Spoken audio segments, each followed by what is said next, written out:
او دارنګ دی په طائف باندې رااله طائف خلک دی هم سیټ ته شو دغه لګي یو کس واغه ورسره ملاو شو او هغه ورته لاره وښودله ابو رغال نامه ور دغه سړي لاره ورته وښودله او ورسره را روان شو الله تعالی باغ باندې په لاره کې او کاڼی راوستو مردار شو او د دا اعلان وکړ د ابرهه چې د قریشو څومره مالونه دله په مخه باندې درځي کې هغه وخان یو کار سي هغه قبضه کې راولې او چې کوم غلامان او خلک دله راځي مخې ته هغه خپل غلامان کوي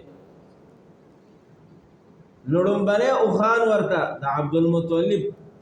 200 اوخان دا ورته بلاس باندې ورغله هغه گرفتار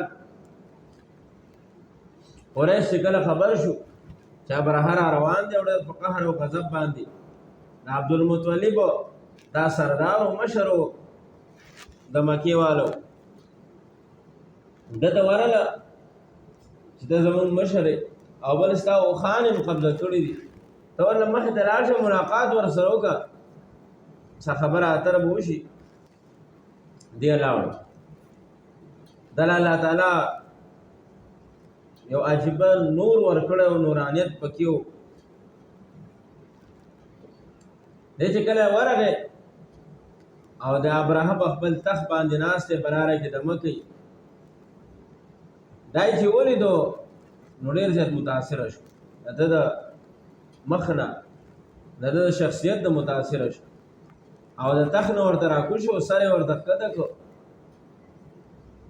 په خیرانې ورسره وکړي او یو اوچت مقام باندې ځان سره کېنو تپوس یې کوي څه نه راغلی وایي زما 200 اوښان تا ګرفتار کړي دي هغه ماله راکړه دا ابرهه ورته وایي افسوس ما خو یې چې ته ډېر هوښیار سړی خو ته خو ما ته ډېر قمقه ښکاره شوي ولې وایي ما وی چې دې ماله راغلی دی زه د کعبې مبارکې د ورانولو په باره کې روان یم دی به ما ته دا منت کوي چې کعبه مه ورانوه او یقینا زما په زړه کې دا خیال رالی تا نه زه داسې متاثره شوم ما وایي چې دې ما ته وایي چې مه ورانوه زه نه ورانوم تا ما نه د اوښانو مطالبه وکړه عبدالمطلب ورته عجیبه جواب ورکوي وایي زه د خپل اوښانو مالک یم زه د خپل اوښانو تپوس د بار راغلی یم او د بیت الله مالک شته دی هغه به تپوس کوي اوښان یې ورته ورکړه را روان شو واپس راغلی قوم ته وایي چې تاسو وځئ مضافاتو ته بانډو ته لاړ شئ هغه را روان دی ډېر لښکر ورسره دی مخنیوی نه کېږي او امکان دا دی چې الله تعالی د خپل کور حفاظت په خپله وکړي او که ورانه کړه بیا به جوړه خلک بانډو ته لاړل دی چې کله را روان دی په لاره کې الله تعالی جدید دریاب نه د تودکرګو په شکل کې مارغان نه اوچت کړو الم تر کیف فعل ربک باصحاب الفیل دې د اصحاب الفیل بیا نام ورکړی شو د ابرهه لښکر الم یجعل کیدهم فی تضلیل وارسل علیهم طیر الابابیل الله تعالی به ابابیل راولېږل هغې سره